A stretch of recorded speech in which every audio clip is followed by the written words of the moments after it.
নিযুত মইনা আঁচনিখনৰ আৰু কেইটামান দিশ মই ক'ব বিচাৰিছোঁ। Degree first year second year first second third fourth semester এই আঁচনিখনৰ লগত জড়িত হৈছে। আজিৰ সভাতে আমি আকৌ সংকল্প লৈছোঁ যে ডিগ্ৰী থাৰ্ড ইয়াৰ ফিফ্থ ছেমিষ্টাৰত পঢ়ি থকা ছোৱালীসকলকো আমি নিযুত মইনা আঁচনি দিম। সেই সংকল্পও আজি আমি ইয়াতে ঘোষণা কৰিছোঁ।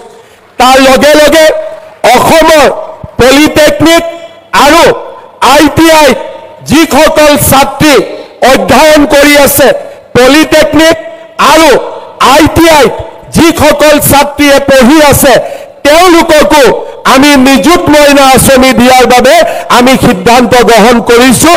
ইয়াৰ ফলত নিযুত মইনা আঁচনিয়ে আৰু 1 লাখ কন্যা সন্তান ধৰ্মৰে নহওক কিয় 7 বছৰ জেলত থাকিব লাগিব, তাৰ বিকল্প আৰু একোৱে হ'ব নোৱাৰে। সি যি ধৰ্মই নহওক কিয়, বোলে মোৰ ধৰ্মই তাক অনুমতি দিয়ে, আপোনাৰ ধৰ্মৰ অনুমতি দিব, কিন্তু হিমন্ত বিশ্ব শৰ্মা বিজেপিৰ চৰকাৰে কাকোৱে দ্বিতীয় বিবাহৰ বাবে তৃতীয় বিবাহৰ বাবে অনুমতি নিদিব। এইখন অসমত নাৰীৰ মৰ্যাদা, ছোৱালীৰ মৰ্যাদা আমি শেষ পৰ্যায়লৈকে ৰক্ষা কৰিম। 2 লাখ চৰকাৰী চাকৰিত 1 লাখ অকল মাত্ৰ ছোৱালীক নিযুক্তি দি হাজাৰ হাজাৰ ছোৱালীৰ আমি সপোনবোৰ আমি বাস্তৱত ৰূপায়ণ কৰিছোঁ। আজি এয়া এক নতুন অসম, আৰু এইখন নতুন অসমত আমি এখন ভৱিষ্যতৰ বিকশিত অসমলৈকে নিজৰ ভৰিৰ ওপৰত নিজে থিয় দিব পৰা আত্মবিশ্বাসী অসমলৈ, যিখন অসমত কোনো ছোৱালীয়ে বাল্য সময়ত বিয়া নহ'ব, কোনো ছোৱালীয়ে আৰ্থিক সংকটৰ বাবে নিজৰ শিক্ষা সামৰণি নামাৰিব, আৰু শিক্ষা গ্ৰহণৰ পিছত আমাৰ ছাত্ৰীসকলে নিজৰ জীৱনৰ সপোনবিলাক বাস্তৱত ৰূপায়ণ কৰিবৰ বাবে এখন সাহসী আৰু বিকশিত অসম পাব।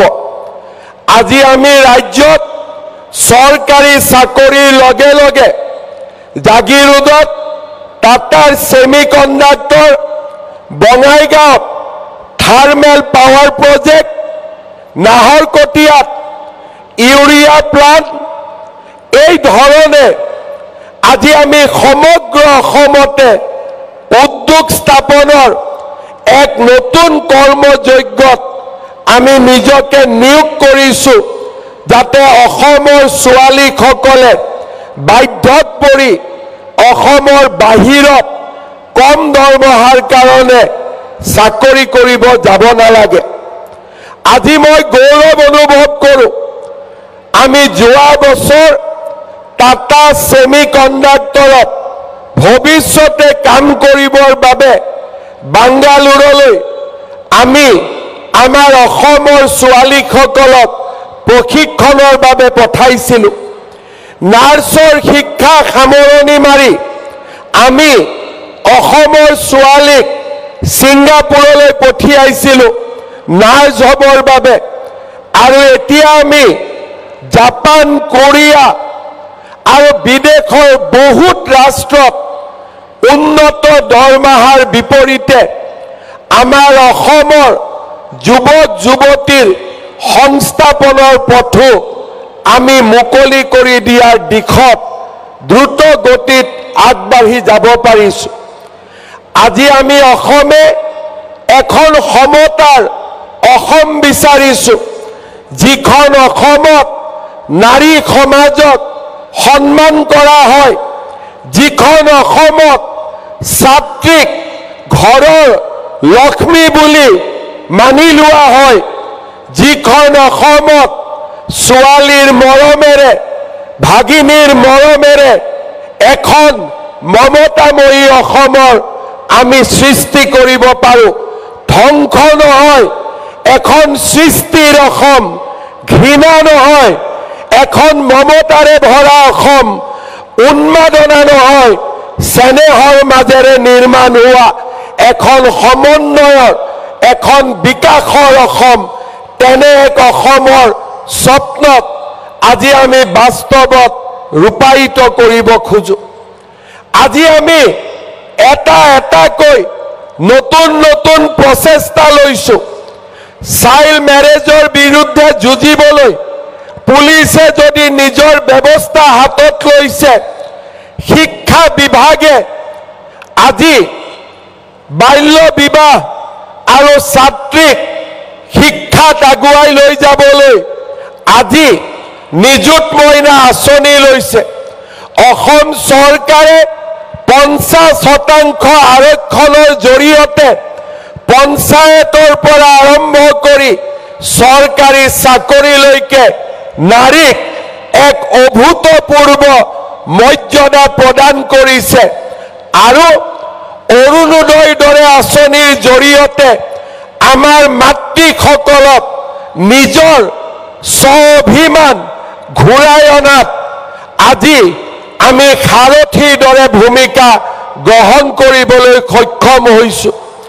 মহিলা উদ্যমিতাৰ দৰে আঁচনিৰ মাজেৰে আমাৰ মাতৃ সমাজক এণ্টাৰপ্ৰেনিয়াৰ আমি তেওঁলোকক একোগৰাকী ক্ষুদ্ৰ উদ্যোগীলৈ ৰূপান্তৰ কৰাৰ প্ৰচেষ্টা কৰিছো আৰু নাৰীৰ বিৰুদ্ধে হোৱা প্ৰত্যেকটো অপৰাধক আমি নিজৰ ছোৱালীজনীৰ বিৰুদ্ধে হোৱা অপৰাধ হিচাপে গণ্য কৰি নাৰীৰ বিৰুদ্ধে অপৰাধমূলক কাম সংগঠিত কৰা প্ৰতিজন ব্যক্তিক আমি আদালতৰ সন্মুখলৈকে আনিছো।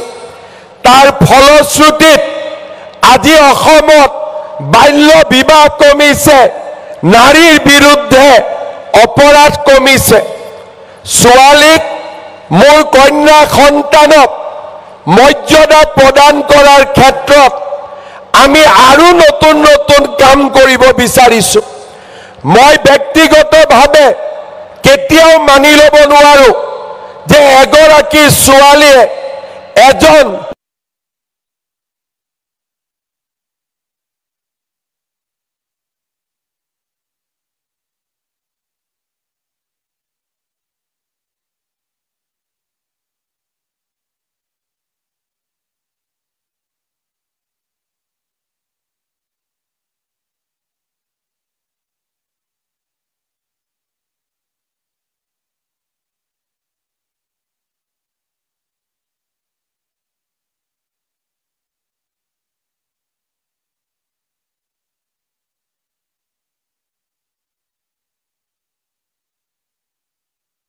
যি ধৰ্মৰে নহওক কিয় 7 বছৰ জেলত থাকিব লাগিব, তাৰ বিকল্প আৰু একোৱে হ'ব নোৱাৰে। সি যি ধৰ্মই নহওক কিয়, বোলে মোৰ ধৰ্মই তাক অনুমতি দিয়ে, আপোনাৰ ধৰ্মই অনুমতি দিব, কিন্তু হিমন্ত বিশ্ব শৰ্মা বিজেপিৰ চৰকাৰে কাকোৱে দ্বিতীয় বিবাহৰ বাবে, তৃতীয় বিবাহৰ বাবে অনুমতি নিদিব। এইখন অসমত নাৰীৰ মৰ্যাদা, ছোৱালীৰ মৰ্যাদা আমি শেষ পৰ্যায়লৈকে ৰক্ষা কৰিম। তেনে এখন সমতাৰ ওপৰত নিৰ্মিত, মমতাৰ ওপৰত নিৰ্মিত, আমাৰ চেনেহৰ ওপৰত নিৰ্মিত তেনে এখন আমি শক্তিশালী অসম নিৰ্মাণৰ বাবে আজি আমি সংকল্পবদ্ধ। আজিৰ এই সভাতে মই নিযুত মইনা আঁচনিখনৰ আৰু কেইটামান দিশ মই ক'ব বিচাৰিছো।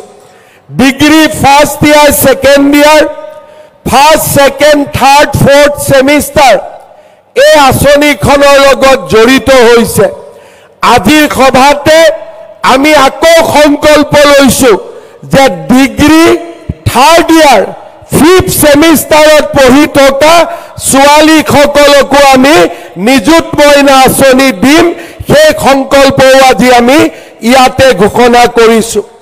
তাৰ লগে লগে অসমৰ পলিটেকনিক আৰু ITI যিসকল ছাত্ৰী অধ্যয়ন কৰি আছে পলিটেকনিক আৰু ITI যিসকল ছাত্ৰীয়ে পঢ়ি আছে তেওঁলোককো আমি নিযুত মইনা আঁচনি দিয়াৰ বাবে আমি সিদ্ধান্ত গ্ৰহণ কৰিছো।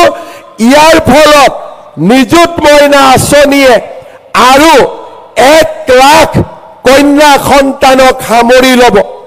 আমি আমাৰ লক্ষ্য যেতিয়ালৈকে 10 লাখ ছোৱালীয়ে নিযুত মইনা আঁচনিৰ জৰিয়তে শিক্ষা গ্ৰহণৰ সুবিধা নাপাব তেতিয়ালৈকে আমি আমাৰ লক্ষ্যত আগুৱাই গৈ থাকিম আৰু এই নিযুত মইনা আঁচনিৰ জৰিয়তে আমি এখন সুন্দৰ সমাজ নিৰ্মাণ কৰিম।